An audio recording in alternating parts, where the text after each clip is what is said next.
सभी को नमस्कार। आज हम पुस्तक भारत की खोज का दूसरा पाठ करेंगे जिसका नाम है तलाश।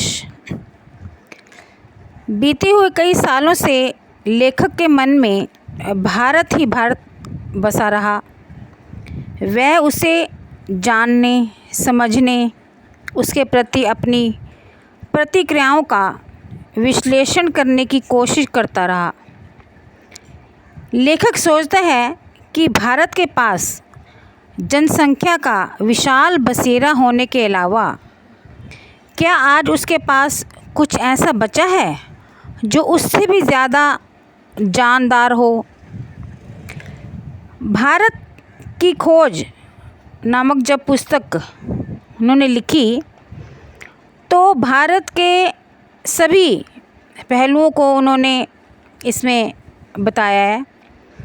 लेखक ने भारत के उत्तर पश्चिम में स्थित सिंधु घाटी में मोहनजोदड़ो नामक स्थान देखा। यह नगर 5000 वर्ष पुराना बताया जाता है। साथ ही यह भी कहा जाता है कि उस समय वहाँ एक प्राचीन और पूर्ण रूप से विकसित सभ्यता थी।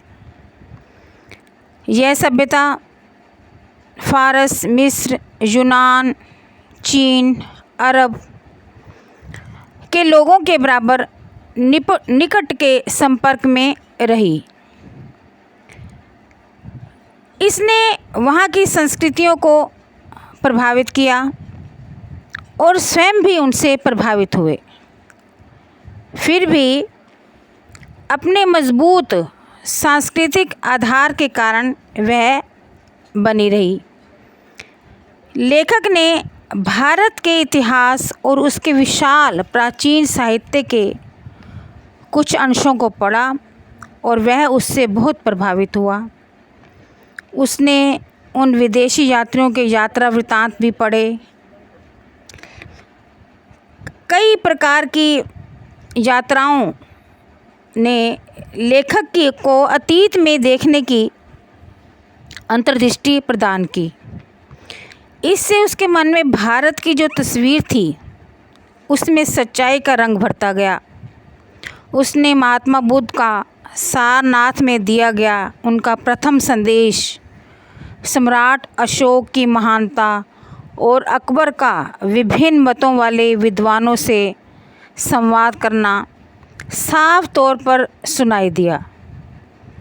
भारतीय इतिहास की यह लंबी झांकी धीरे धीरे उसके सामने खुलती चली गई।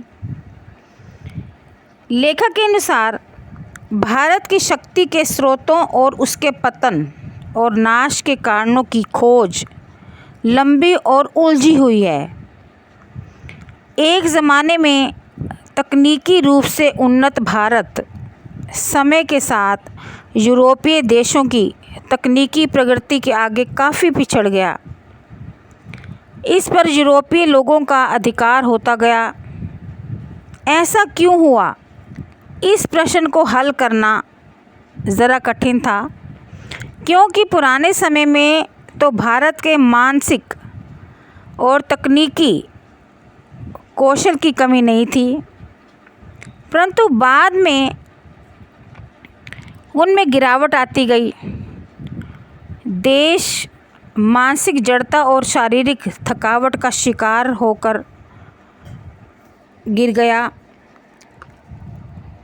भारत की तलाश में जो पुस्तक उन्होंने लिखी, तो भारत की तलाश करते करते पुस्तकों, प्राचीन स्मारकों और वहाँ की सांस्कृतिक उपलब्धियों के बारे में भी लेखक ने लिखा, परंतु इससे भी उसे संतोष नहीं हुआ।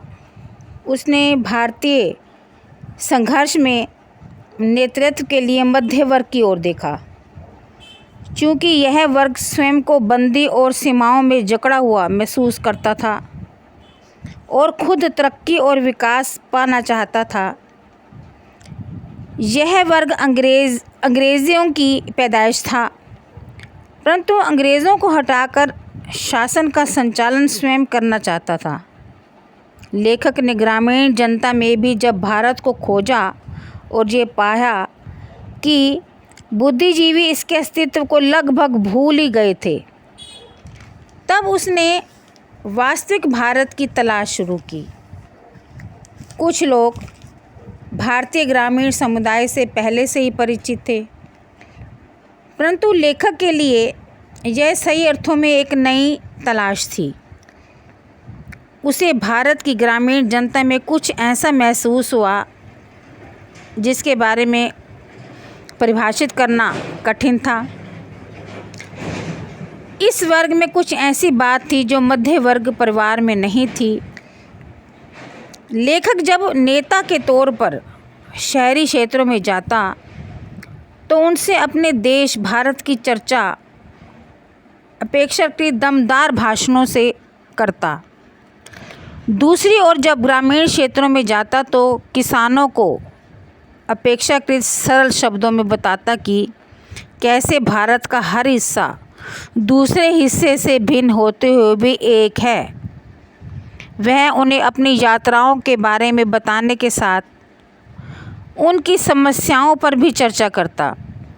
वह उनसे भारत ही नहीं विश्व के बारे में भी सोचने को कहता, क्योंकि ग्रामीण समाज में भी कुछ लोग पढ़े लिखे तथा विभिन्न स्थानों की यात्रा किए होते थे, अतः लेखक का कार्य आसान हो जाया करता था।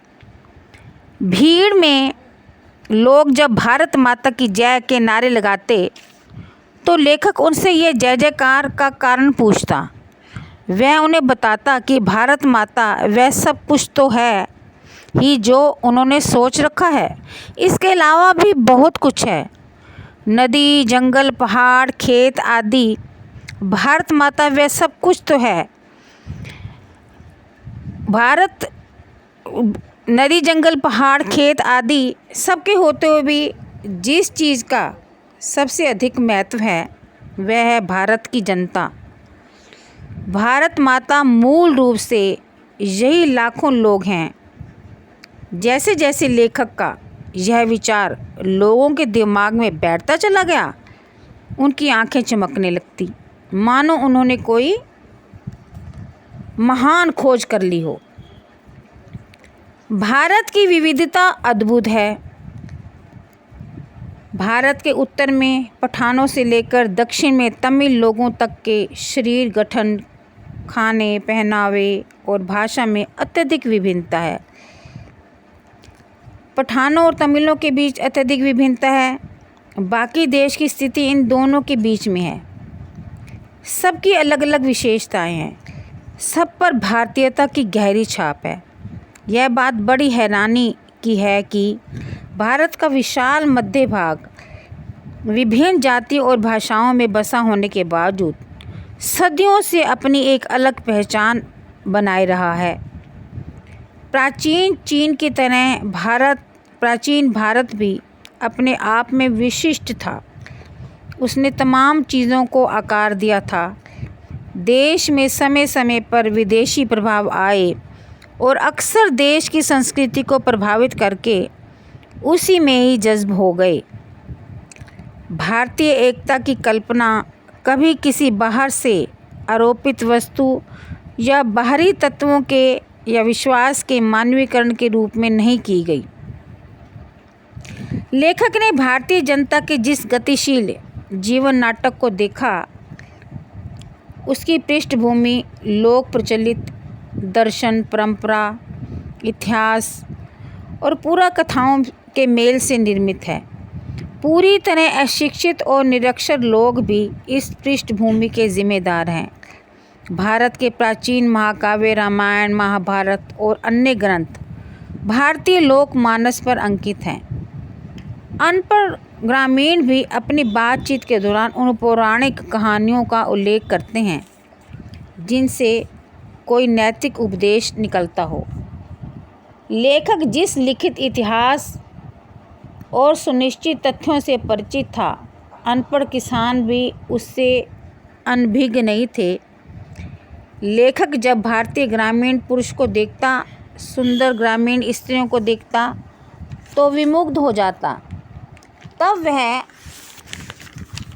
चित्रों के बारे में सोचने लगता उसे इस बात की हैरानी होती कि तमाम भयानक कष्टों के बावजूद जिनसे भारत युगों तक गुजरता रहा, आखिर उसका यह सौंदर्य अभी तक भी कैसा टिका हुआ है। लेखक ने अपनी तलाश के अंतर्गत देखा कि भारत की असलियत उसकी गरीबी और उससे पैदा होने वाली विपत्तियों, भ्रष्टाचार, लगातार अभाव और असुरक्षा में ही मुखरित होती थी। भारत में स्थितियों को प्रबल भाव से स्वीकार करने की प्रबल प्रवृत्ति थी। साथ ही एक प्रकार की नम्रता और परोपकार भी की भावना भी थी, जो हजारों वर्ष की सांस्कृतिक विरासत की देन थी। बड़े से बड़ा दुर्भाग्य भी इसे नहीं मिटा पाया था।